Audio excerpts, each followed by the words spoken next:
Gentlemen, there is a long tradition of men being men, and there's a lot of tradition associated with what it means to be a man. Our guest today, Alonzo Pettigrew, who is a fantastic man. He's a state champion coach. He will break down the things that he thinks that are the traditions of manhood that we need to stick with. Warning, applying these principles may change your life. People will look at you differently. You'll walk straighter, live bolder, and find out who you are. This is the Manlihood Mancast. Here's your host, Josh Hatcher.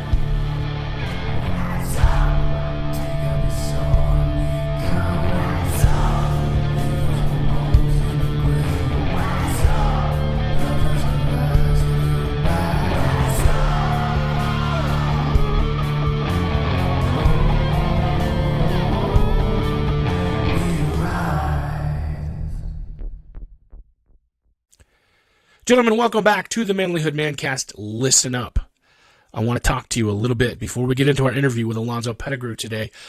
Just want to let you know that we've got some amazing CBD-based beard oil from our friends at Hemp Mafia. And this is called Dirty Beard Oil. It's made with CBD oil. It's also made with thieves oil, which if you're familiar with that, the concept behind that is these oils were used in the masks of people that would rob graves during the Black Plague. And they put these oils in a mask, and they would go in and they would steal all the gold rings off people's fingers, off the dead bodies, and they wouldn't get sick. That's the story behind this blend that's in this oil. And so I think there's some value in that. There's definitely scientifically proven antibacterial properties in things like cinnamon, peppermint, lemon, lavender, and the oils that are in here. So if this is something that you're interested in, we're doing a limited run of this. And not only will it make your beard smell really nice, not only does it have antibacterial properties to kill all the germs that are living in your beard, but it also is going to make your beard shiny, slick, luxurious, and your wife's going to love it. So grab it. Go to manlihood.com/store. That's manlihood.com/store.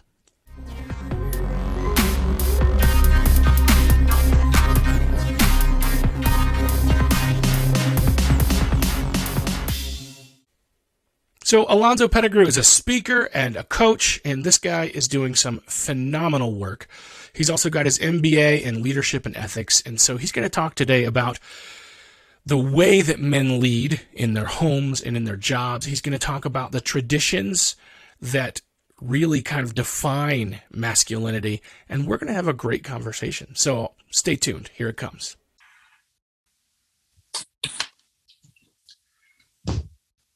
Alonzo, it is great to have you on the show, man. We've been a little bit hit or miss for a while trying to get this scheduled. And I know a lot of it's on my end, some on your end. That's just kind of the way things go when we're busy men that have careers and lives and families. So I'm glad to have you on the show today, man. And I appreciate it, Josh. I've been looking forward to it, but you're right. Life gets in the way sometimes when we got other responsibilities. And that's not a bad thing. You know, we prioritize, and see what are the things that are the most important. And sometimes it's taking care of everything else. So that's all good. But I really am glad to be able to have you today and be able to talk things through with you. And tell me a little bit about what you do. Well, I've done a lot of things over my career, but currently I do construction projects and real estate. But I've also been teaching and speaking to men about being a husband for your wife, and that kind of came about because I've done some speaking on leadership. I like to speak about leadership to different companies as well, but that kind of came about on my own, Josh. I just knew about 5 years ago that I wasn't who I should be, and that I felt like my wife knew that I wasn't the man that I should be. And so I kind of went down a rabbit hole trying to figure out what I needed to be, who I needed to be for my wife and for my family. What did that look like for you? What was that experience like? Did you have kind of a crisis moment, or was it a little more gradual? No, it was more gradual. I just knew something was missing. And, I was in my mid 40s at the time. I'm 51 now, but I just knew something was kind of missing, and it wasn't really a midlife crisis. It's so funny, Josh, because a lot of things that my father, a lot of advice that my dad gave to me did not make sense until I got in my 40s.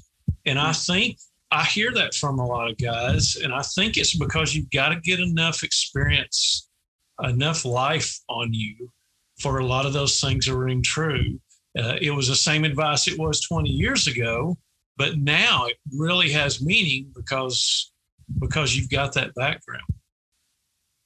Yeah, I had a similar experience. I think for me, I was a little bit younger, but we also started our family a little younger than most. So I'm going to say it's probably about my mid 30s, late 30s when everything kind of hit. And I started to realize, wow, man, you got some work to do. And all my dad's words started echoing back. And then, you have grandbabies, and then you get a whole new level of it. It's like, oh, now I get what my dad was talking about. Yeah, that's right. That's right. And one of the things that I found is I listened to a lot of videos and podcasts on marriage, and I read a lot of books. And it was the same stuff that they tell you, be more involved in housework and, take the kids off your wife's hands and take responsibilities off of her hands.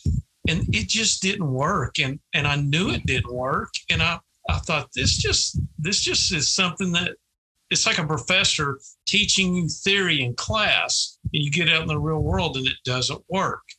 And so I began my journey, and I began looking around to figure out what being a man was about. And one of the first things is something Jordan Peterson said, who many of us know about and listen and read. And he said, if I could define manhood in one word, it's responsibility. Mm-hmm. And, I remember one time, Josh, my wife getting upset at me about year 7 or 8 of our marriage. That 7-year itch, that was real for us. And she just said, why won't you just take care of me? And Josh, I laughed. I remember laughing. And the reason I laughed is because I'm a Christian, but I live in the world, and the world has a lot of influence on us. And I had bought into the whole feminist empower women thing. And I thought, you're your own person. And I did not understand what she was trying to tell me. And you go back to the Garden of Eden, where God lays out the curse to the snake, and he says to the woman, your desire is going to be for your husband. And then he goes a little bit further, and he says, Adam, you're gonna till that soil, and you're gonna have tares and weeds. And Josh, men still deal with that in our work today. We still have weeds in our work today and harsh things in our work. But I'm so ashamed looking back that I reacted that way, and I did not understand what she was trying to tell me. And then in my learning, I realized that this word, Adam's sitting there naming all the animals, and you can't find a suitable mate. And God says, let us make a helpmeet for him. And you look up that word helpmeet, it's made up of 2 Greek words. And one word means savior, to save or to lift up. And the other word means mirror, to reflect back. And so our wives, if you look at God, what God does in the Bible is he always takes small things that we overlook and insignificant things in people and does great things with them. And just like David and Goliath, for a perfect example, you look at the apostles. I mean, those guys were a bunch of rough old fishermen, and look what he did with them. But he took woman from Adam, and he made her our life coach. She the feedback that she gives us, it's funny, before I knew any of this, instead of calling it nagging, I finally got tired of it. I tried to do a positive spin on it, Josh, and I called it coaching. I said, that's good coaching, honey. And of course, we get kind of a laugh out of that.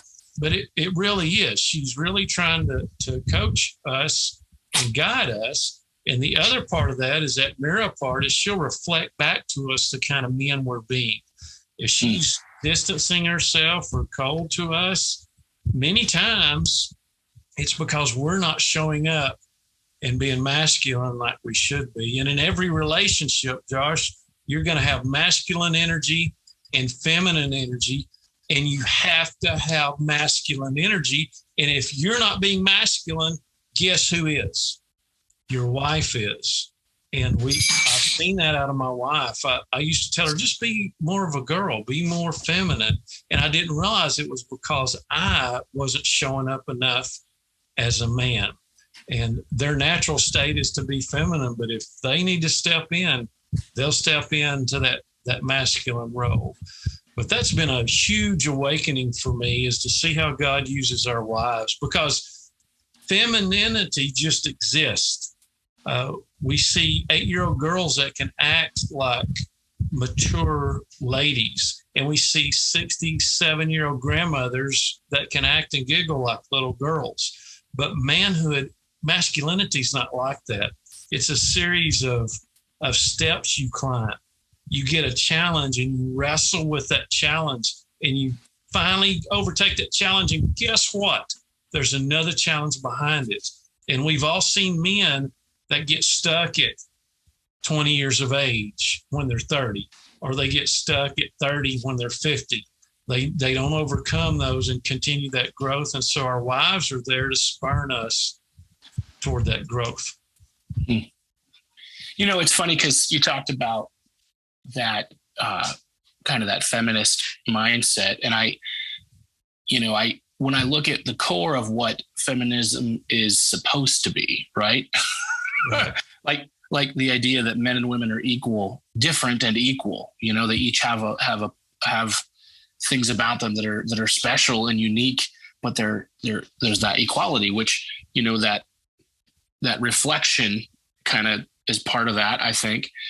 And I think about that concept, and I have to laugh because it's become so perverted today, you know, where it's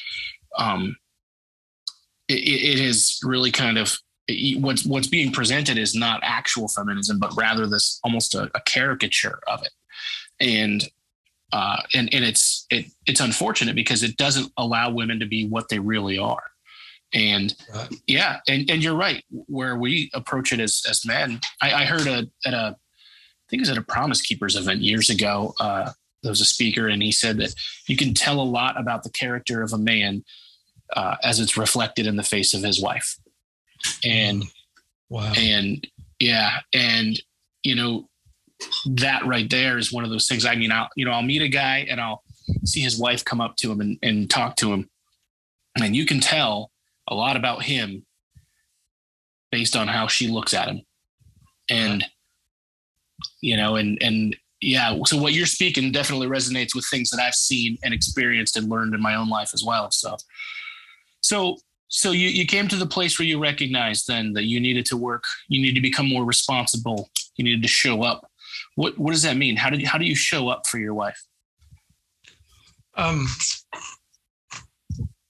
By providing for her emotional needs as well.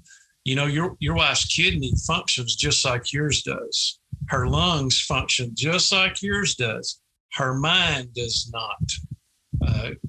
God gave her a different mind than he gave you and I.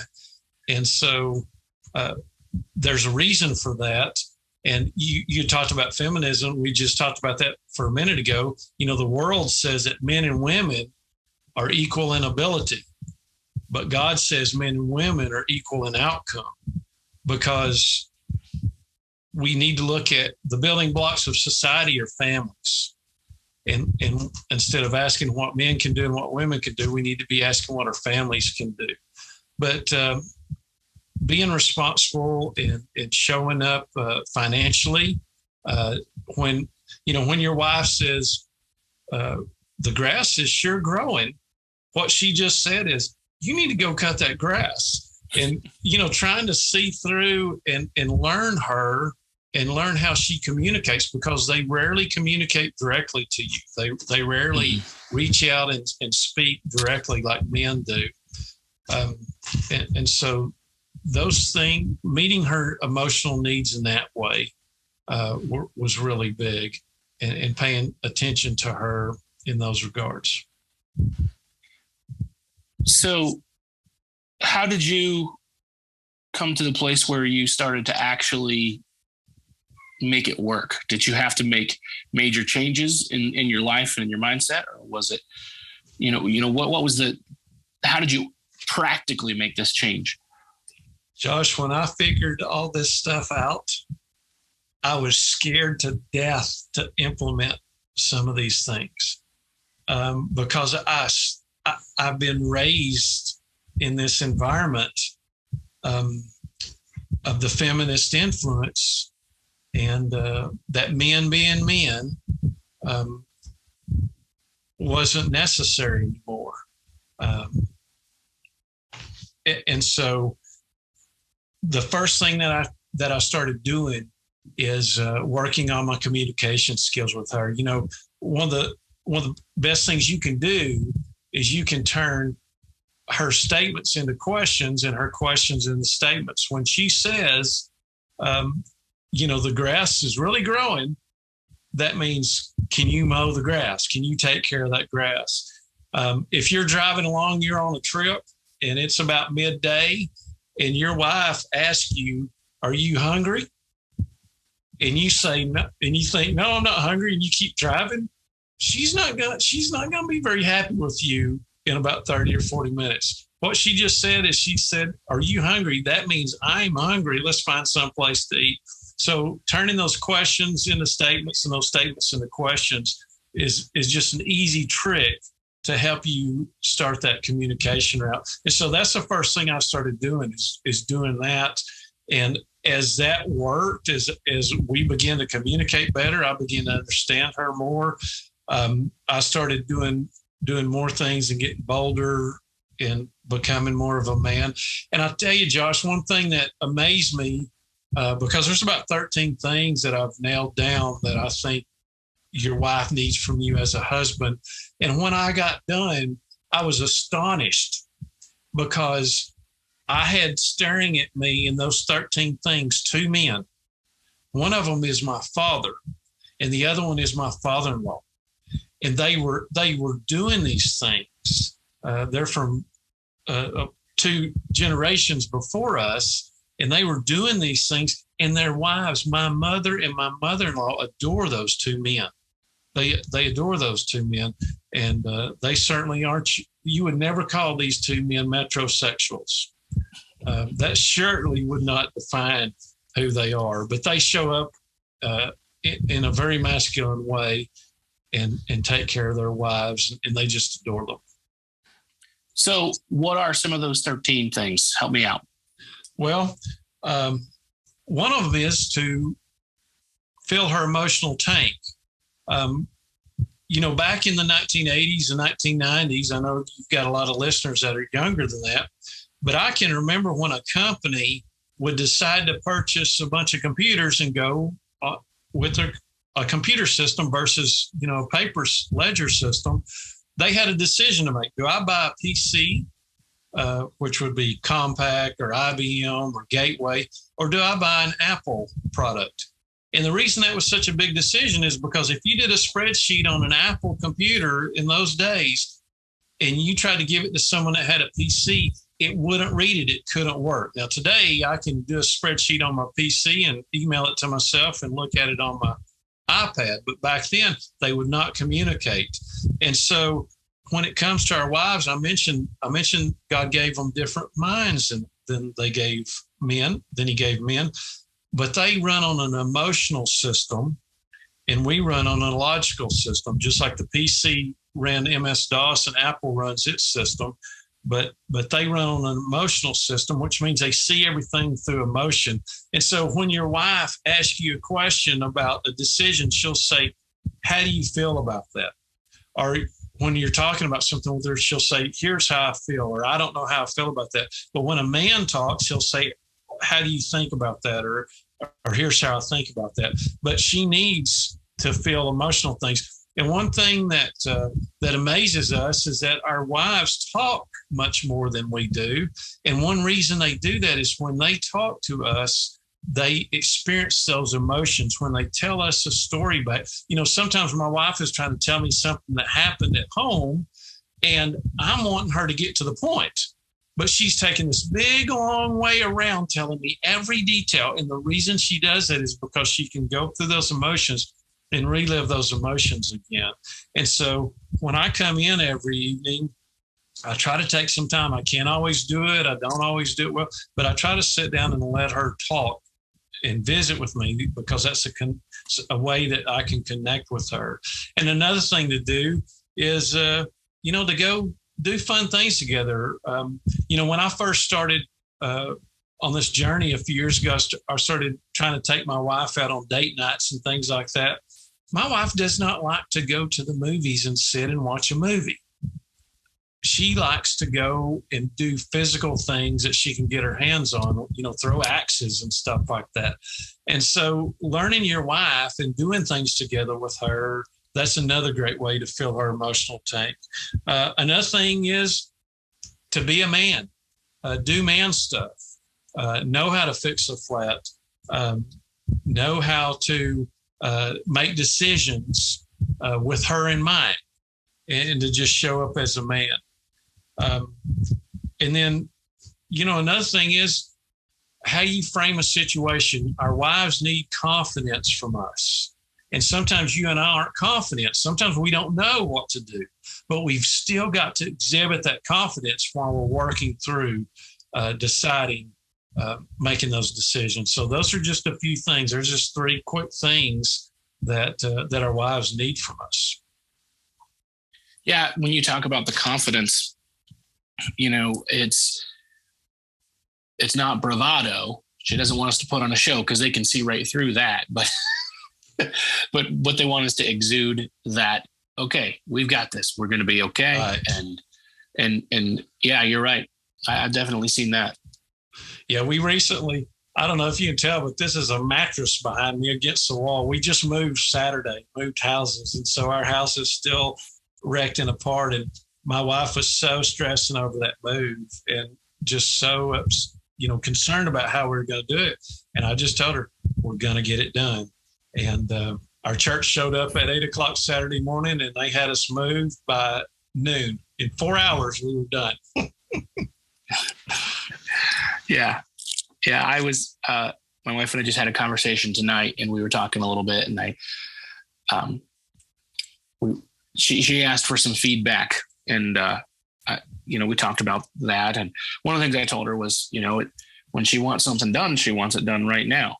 And, and she identified that was impatience. I say, and it doesn't help that I tend to procrastinate. So, because my thought is sometimes you leave it for a little while, it'll solve itself, or you got to take the time to kind of figure out the best way to do the thing rather than rush through and do it the wrong way, and so we kind of talked about the mechanics of that back and forth and how, it was an interesting conversation. So. Yeah, I heard a gentleman talk one time about how a man's brain, if you open the top of his skull and look in it, there's a bunch of boxes. And when he's at work, he's got his work box open. And when he comes home, he closes it. And when he wants to go fishing, he gets that box out. And but his favorite box in there, Josh, is his nothing box. Just open his nothing box and sit there, and that's how you're flipping channels. But he said, the thing that irritates a woman more than anything is seeing a man doing nothing. Well, and one of the things that I know that women generally don't understand about, and that's just not my wife. I mean, any woman that I've had to work with or deal with is sometimes that nothing box that they can see me sitting doing what looks like nothing. And what they don't understand is, yes, you open all those boxes up and there are wheels turning in every one of them. Mm-hmm. Yep. It's like, you open up the crock pot while something's cooking, then you let the steam out and then it takes longer to cook. So. Well, and our wives' brains are just wired to everything. Everything touches everything. And your wife has probably said to you before at night, I just can't shut my brain down. And so they have a hard time doing that. And whereas we can just close up our boxes sometimes and go to bed. Well, it's a little different for me. And I think it's just because of being a creative person who's doing many things. So, and a little bit of ADHD in there as well. So I'm the one that has a harder time falling asleep at night. I don't know so for me, I get, I'll wake up in the middle of the night and I'll have, have you ever had one of those dreams where you go to work and you spend the whole night working and then you wake up and you realize you have to go to work? Oh my, yeah, you're wore out. Yeah. But no, but I think that those differences between men and women, and obviously we're talking in generalities. There are some women who might be a little better at compartmentalizing than others, and there's some men who might not be as good at it as others. So there's generalities that we're talking with here, but I think for the most part we can observe these things pretty consistently. Yeah, and another thing that I think about quite a bit is this is kind of a modern problem. What we're talking about, what you do with your whole program, because you go back 200 years ago, what were most people doing for work? 98% of the world was agricultural, and if you're out growing crops, you don't have money to go hire a bunch of people to help you. Guess who's out there helping you? Your wife is right there with you, and your 7 children, all the way down to the 2-year-old. And you guys are around each other all the time. You might not see other people for a week or a month. And so you know each other. But today, with our busy schedules, I mean, how much time do you really spend and get to know and understand your wife and one another? Yeah, I think about that a lot, actually, that, families were closer because they had to be, and, yep. We don't even have as many kids as they used to have because we don't, the more kids you had, the wealthier you were. Now, today, it's almost the opposite. Yep. The more kids you have, then you don't have enough money to take care of them. But then if you had more kids, then you had more help. So, right. And spending that time in the field and working together. And, I think about when my family was young, man, like, we homeschooled our kids. Now, my youngest now goes to the public school, and boy, that's a long story, but, but we homeschooled our kids, the rest of our kids and her most of the way through. And for a lot of it, I worked at home, and my wife, if she worked, she just worked a little bit of part-time here and there. And so our lives were together, especially when they were very young, a lot. And, we got to be a pretty close family because of that, and I kind of can experience a little bit of that, that we talk about when you think about the way families operated 200 years ago. Yeah, you both get up in the morning, get the kids around, you both get off to work. In the evening, the kids may have ball games, and you're eating dinner out, grabbing something real quick, and you get home at night, do homework, put them in bed, watch an hour of TV, and y'all go to sleep. I mean, when have you connected and got to know one another in that day? It's tough. And especially when they're younger, they need that. They need that connection. And, right. I think that's part of what our world is facing right now is we have a whole bunch of kids who didn't learn from their parents who they are. And so they're out there just craving identity, man. They're latching onto anything that they can to make a part of their identity. And that's kind of heartbreaking. Yes, absolutely. So one of the things Alonzo, that I know that you focus on is leadership. You talk about speaking to men about leadership, and what does that look like? How does a man become a good leader? Well, another word that defines manhood is sacrifice.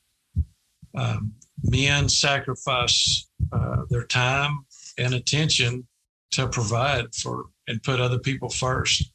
And leaders are the same way.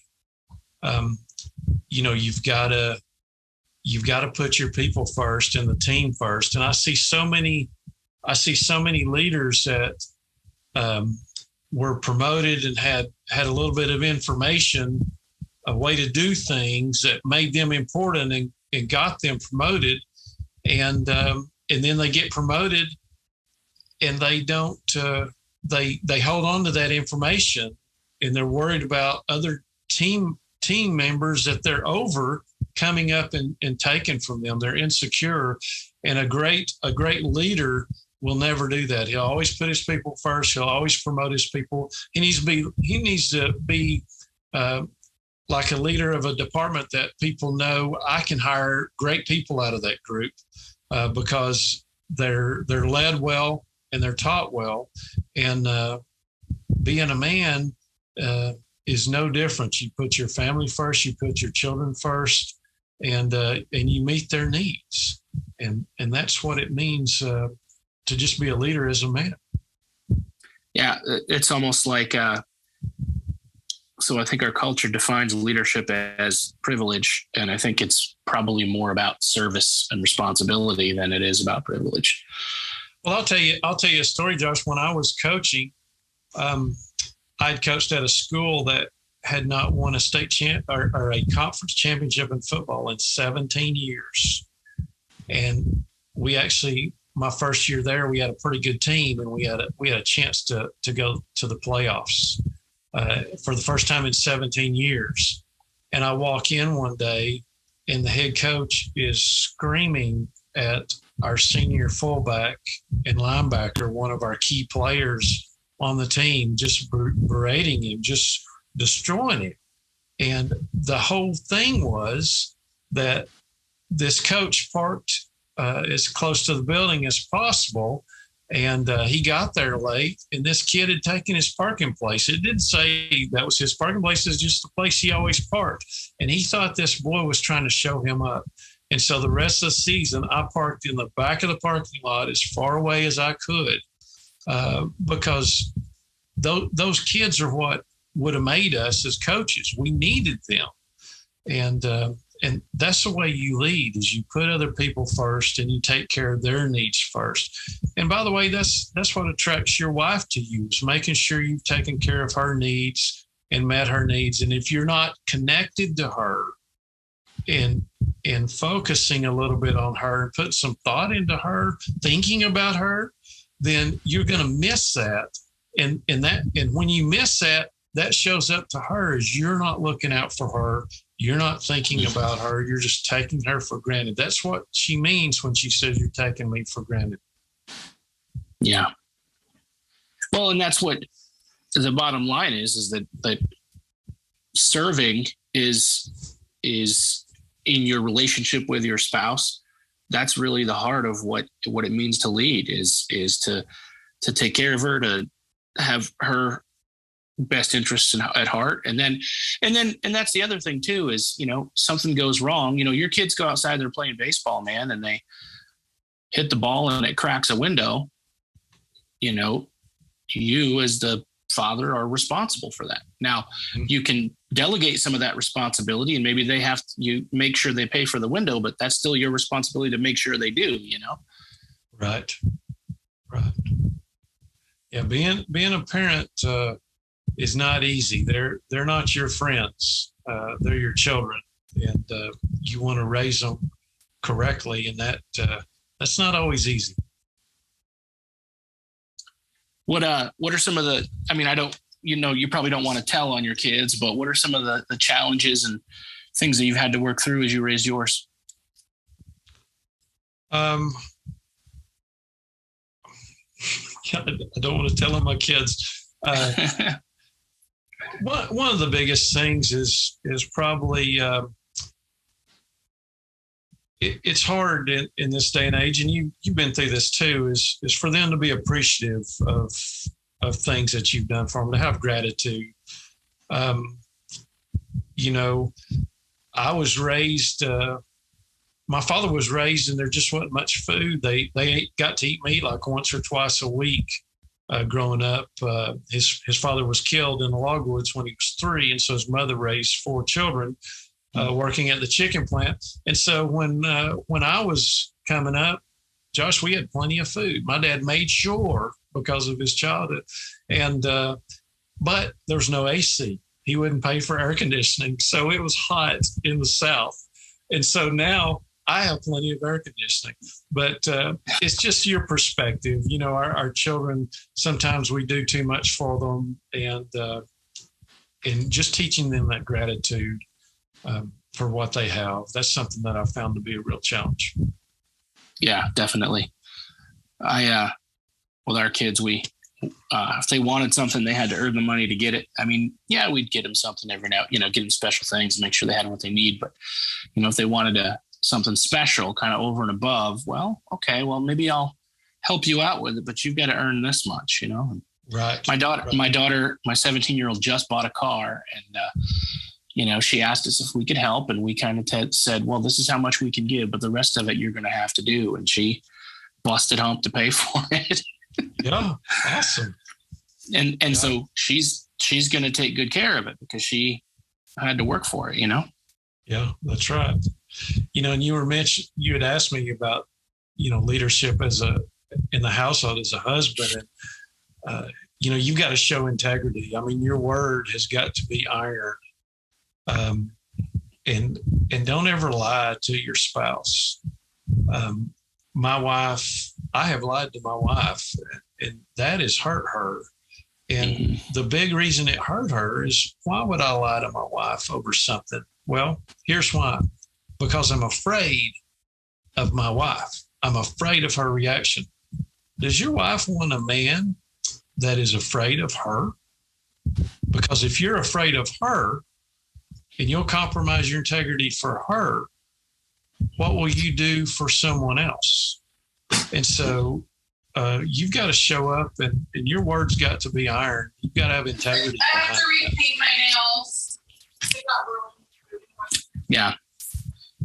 Yeah, I have made the mistake of lying to my wife as well, and made some pretty deep mistakes in our marriage. And you know what? I will tell you that it'll always get found out. Yes, God. We were talking earlier about God, the way He made us both, and He gave her some intuition that you and I just don't have. And I know that a lot of our listeners don't necessarily share that same belief in God that you and I share, but yeah, it's still, the truth always still does come out, whether you believe in God making it happen or not. You'll see it. That's right. That's just been my experience. I've seen it over and over again. Somebody will think I've seen it in my life. You think you can fudge something. Nope. It's going to happen, man. It's going to come out. Yep. That's right. Every time. Another good thing to do is, our wives are emotional creatures. They love to laugh and have fun. And, when you were, Josh, I remember being in the 8th grade and finally discovering girls and being interested in girls. And I thought, well, how do I get their attention? And what I found is the guys that were getting their attention made them laugh. And so, sometimes you gotta be funny. You got to kind of pull their pigtails a little bit, as the old saying goes, and have fun with them. There's a great video I found on YouTube of a man and his wife, that it was over several years. They took these little videos of having a confetti cannon. Have you seen those at parties? They're about a foot long. You buy them for $3 or $4 at a party store, and just ambushing each other around the house with those confetti cannons. So just stuff like that. My wife, bless her heart, has had a couple of buckets of ice water poured on her in the shower, once in a while. that has ended. But yeah, just doing some things to be funny and make life interesting. Yeah. I think. Well, I know that there's been studies done, and they ask, what a woman is looking for in a man, and sense of humor is usually right up in that top 5, I think. So. Yeah, it's very interesting because we've all seen a beautiful woman with a guy that we went, how in the world did he get her? And it's because they're not attracted to us in the same manner as we are to them. They need us to be masculine and all these things that we talk about and you talk about on your podcast with your guest. So that actually, you talked a little bit about, throwing axes with your wife and having, what are some of the fun things you've done with your wife? I think this might be a good line of questionings and things to talk about, because a lot of guys might be in that spot where they're, maybe their marriage has gotten dull. Maybe they're struggling with their relationship and maybe they've got to recapture some of that fun. So what are some of the fun things you have done?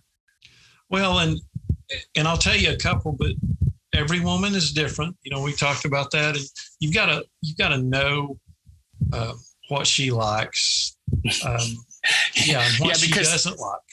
Because if I dump cold water on my wife when she's in the shower, you can forget it. She's calling the divorce lawyer. So yeah, like I said, that has come to an end, but it was fun for a while for one of us.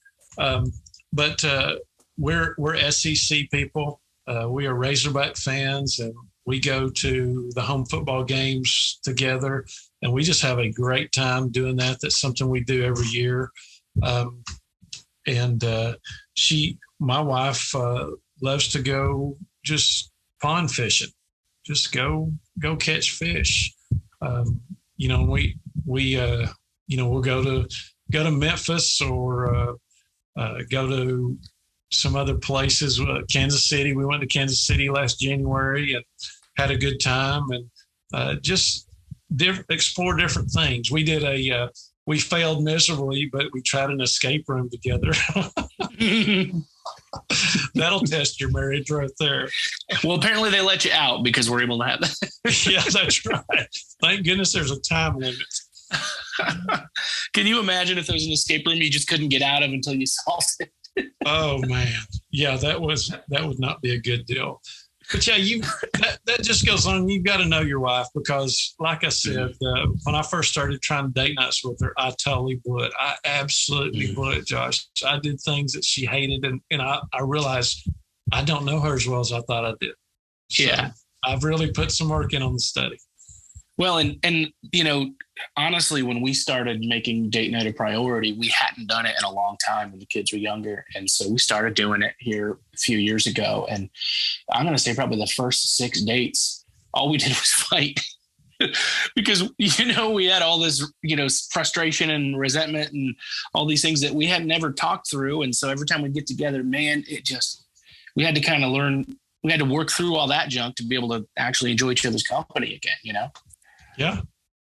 Yeah, that's right. And a lot of people would have gave up on the third one of those, I think. Y'all are either committed or not very smart, Josh.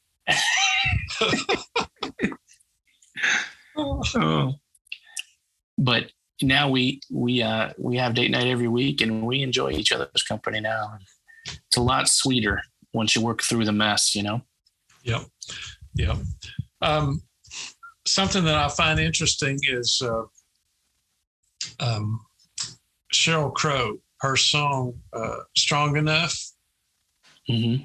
If you've ever heard that song, your listeners need to go back and listen to that because she gives you men a lot of insight into things that women need, and being the rock, being solid in those situations. You talked about confidence earlier. Those are the big things that they look for and need from us at times. There are times that I don't want to be strong. There are times I don't want to exhibit courage, that I am upset on the inside, but I just have to be that for my wife to give her confidence and support. Yeah. Well, and like we said earlier, the bravado doesn't work. So if you got insecurity or fear or things that you need to work through yourself so that you can be strong enough for her, that might be part of it. Rather than put on the show, you sometimes you got to compartmentalize and function, but sometimes you got to work through it, Yep. Alonzo, I like to ask all my guests a handful of questions. And the first one is this, and we've kind of been talking about a lot of this, but what does it take to be a man? It takes responsibility. God never comes down in the Old Testament to the Israelites and says, what woman is at fault here? He always comes down and says, what man, who's at fault here? And you've got to take responsibility. Anything that happens in your household is your responsibility. And that's what it means to be a man, is to be responsible. And by the way, manhood is confirmed on you and I by other men. Other men know those that are doing it right, those that are responsible, those that have integrity. We know each other. Yeah. Yeah. A woman can caress your manhood, but it doesn't necessarily give you manhood. You need men in your life to affirm that and show you that that's what you've got. Yep, absolutely right. So the next question, and this one kind of gets real personal, I think. And, I've had a lot of really neat and interesting answers to this one, but so ignoring the laws of space-time, let's say that 10-year-old Alonzo walks in the door and you've got the opportunity to speak into his life. Knowing the things that you know now about life, what do you want to tell him? Listen to your father. I love my dad. I adore my dad. Sometimes my wife says, you're being just like your dad. And Josh, there was a time that would make me mad, and now I just smile because I see what a great man that he is. But yeah, follow your dad. When I was younger, I was so influenced by the world, even though I grew up in a very small town. But I saw it in TV and movies and music, and the things that are real are everlasting. And manhood has been around for eons, and there's a reason for it, and there's a purpose for it. And so my advice to my 10-year-old self would be, you admire your father now, admire him the rest of your life. Excellent advice. It actually brought a tear to my eye because it makes me think about my own dad. So I miss him a lot. Is your dad still with you? He is. He has Parkinson's disease and has had good medication that's helped him, but it only slows it. And so it's tough on him. Yeah. Yeah. Well, that's excellent advice for young Alonzo, my friend. What is the best advice that you have for the guys that are listening to us today, man? Don't be afraid to be masculine. The world needs masculinity. Feminism or femininity is fantastic. I love my wife. I love my mother. I love women. There's a purpose for them. There's a reason for them. God created them in his image, just like he did men. But we have a lack of masculinity. Look at our world right now and show me the leaders, our political leaders here or across the globe that you trust and believe are standing for the right things. And we're in a vacuum right now. We are in such a leadership and masculine crisis. And if you want to be different, if you want to be an oddball, be masculine, be a man. Don't be afraid of it. Your wife wants this from you and out of you. She cannot be feminine unless you're being masculine. Who would have thought we'd see the day when that would become radical advice, Yes, right? Absolutely. Oh, it's excellent advice, though. I think about it a lot. That's why we do what we do. That's right. So, Alonzo, I know that you do speaking and you do some other things. If guys want to connect with you, I know that, I follow you on Twitter, and you've got a constant and steady stream of wisdom that gets poured out there. But what are some of the ways the guys can get in touch with you? Well, Twitter's the best way, and it's Alonzo62, Alonzo 62. I put a lot of stuff out there about leadership, a lot of inspirational stuff, and a lot of husband man stuff like we're talking about here. And Josh, believe it or not, I have not had a female follower yet slam me for any of my masculine posts. A lot of times they like them and retweet them. They understand. But yeah, Alonzo62 at Twitter is the best way. Or you can email me, pettigrewalonzo@gmail.com. Awesome. Well, I really appreciate you spending some time to have a conversation with us today. And I hope that the guys do reach out and take a look at what you're doing. And I hope that you and your wife have fun throwing axes and all that good stuff, man. Yeah, I'm figuring it out. I'm learning. I took my wife axe throwing, and she scared me, man. She got like bullseye every time she threw. I'm she schooled me, and I'm like, and then she had to have shoulder surgery, so we haven't gone in a while. I think she can still do it. We'll have to go find out, but she's kind of itching to do it again. So my wife beat me the first time, and I'm like, we're not leaving. Go again. Get her tired. Get her tired enough that she can't get those good scores. I did. Yeah, that's a good process. It's the same when we're bowling too. She always beats me bowling, but that's all right. Well, hey, I really appreciate you. Absolutely. Well, thank you, Josh. We'll talk to you soon, man. Thank you.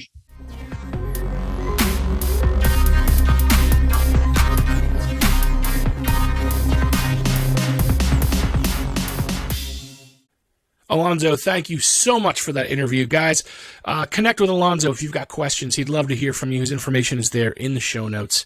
Like I said, I know he does speaking, so if you want him to come and speak on leadership or ethics or any of those things at your place, just get in touch with him. We'd love to help support this guy. He's doing good work.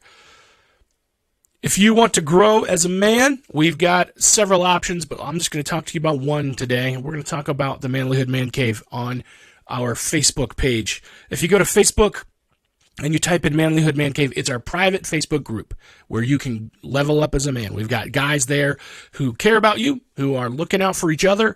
It's basically just a place to make some friends, because that's really what we all need more of. So get plugged into that group, because I want to see you become all that you can be. Anyway, guys, thank you again, Alonzo. Thank you for listening. I'm glad that you guys are with us today. I love you. I care about you. And I'll see you next time. If you want to be a better man, check out our website, manlihood.com, for blogs, videos, and more from our Manlihood team. And you can also join our private Facebook group, Manlihood Man Cave, where you can meet up with a band of brothers who will challenge you and help you on your journey of manhood. This episode is produced by Hatcher Media for manlihood.com. Be sure to subscribe and leave us a review on iTunes, YouTube, or wherever you're listening to the show. Tune in again for more of the Manlihood Mancast.